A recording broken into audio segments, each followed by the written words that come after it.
Hello and welcome to another update video. We got great news for Terraforming Mars Online today. After the Mars bug that was plaguing the game for months was fixed last week, it was revealed on the official beta Discord server and on Steam that a small promo pack consisting of 4 project cards and 3 corporations would be published quite soon.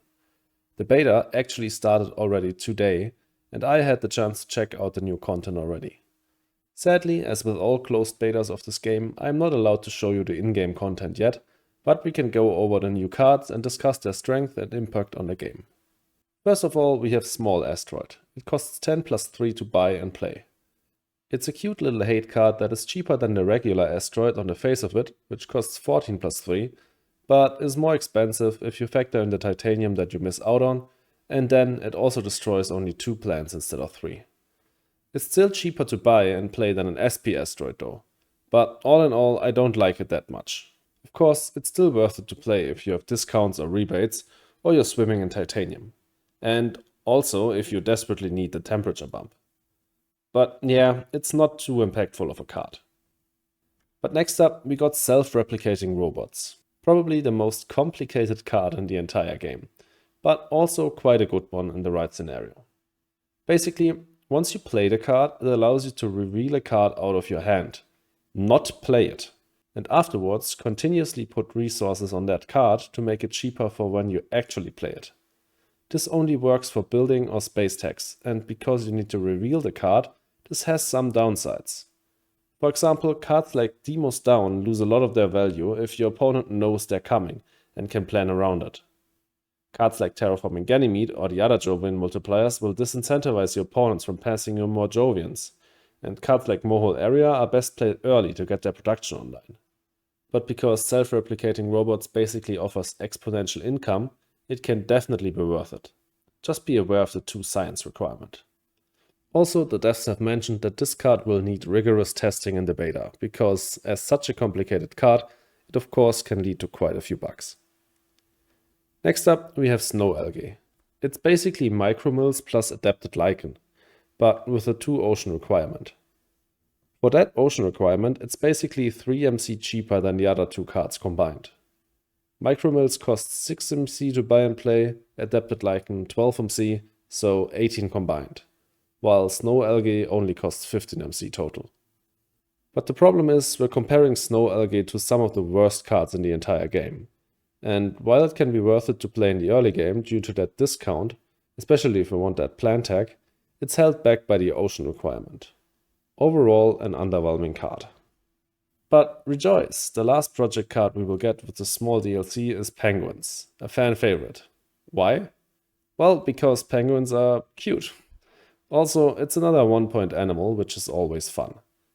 Penguins get unlocked once 8 oceans are placed, and as with all 1-point animals, they are great with large convoy, imported nitrogen, and similar cards.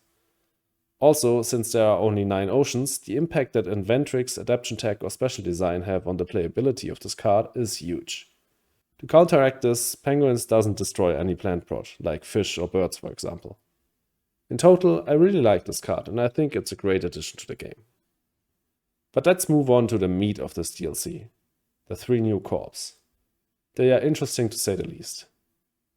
First up, we have Arcadian Communities. This corps starts with 40 MC and 10 steel, which is equivalent to 60 MC total. That's a lot of starting capital and roughly on the same level as Credit Core, Director, and IC. As a first action, you are also allowed to place one of your player markers on a non-reserved area on the map, similar to land claim. You can place more of these markers, either adjacent to your own tiles or to your existing markers with an action that can be used once per gen. And while these areas are reserved for you, same as with land claim, they also grant you 3 MC once you place a tile there. So Arcadian Communities is a corporation very much centered around the ground game, that has a strong starting position and can annoy the hell out of your opponents that also want to go for some greeneries and cities themselves. It isn't really viable for anything other than that though.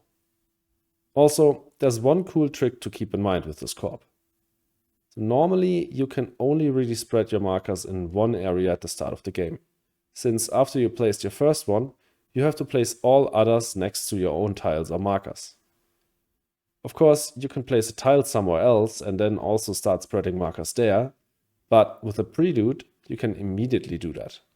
Because your very first marker does not have a placement restriction, and it goes down after you played your preludes.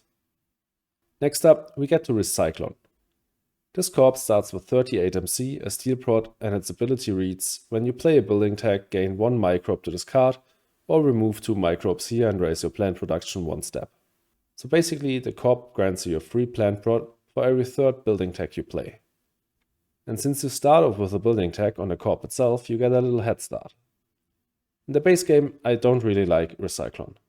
It's poor, slow to get going, and its ability doesn't grant you all that much plant prod over the course of a game. This can completely change when playing with preludes though. If you start with mining operations and dome farming, for example, you already get 1 plant prod for free immediately, and then also have some steel prod to help get more of them down. This can be really strong, especially if you get some of the cheap early game building tags like mine, power plant, and fuel generators.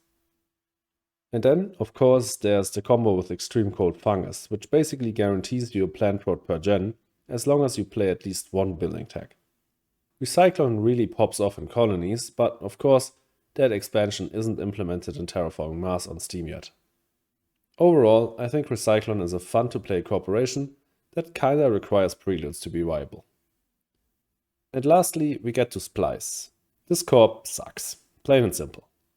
It starts off with 44 MC, a microbe tag, and draws a microbe card as its first action. Its ability grants you 2 MC whenever anyone plays a microbe tag. However, in addition to that, the player playing that card, you or the opponent, also gets 2 MC or microbe on that card instantly. That means if you yourself play a microbe card, you get 4 MC or 2 MC plus an instant microbe. Splice definitely can be fun to play, and especially in higher player counts, you can get quite some buck out of your ability. But in 2P, if your opponent plays a microbe, you're not in an advantage, as you both gain 2 MC and he can even choose to pick a microbe if he really wants to.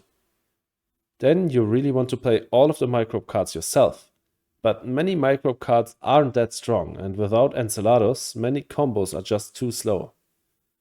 In my opinion, it's just an underwhelming corporation. So these are the cards coming to the game with this mini expansion. What else is there to say? Well, first of all, the expansion will be beta tested for around a month. And when it comes to the game, it will probably cost $2.99. Do I think that's a fair price for 7 new cards? Well, kinda.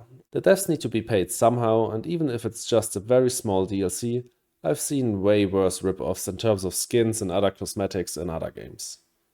For my part, I'm quite excited about it, but you are of course entitled to your own opinion. So, what do you think about this upcoming mini DLC? Let me know in the comments. And if you enjoyed this video, please leave a like and consider subscribing. See you in the next one.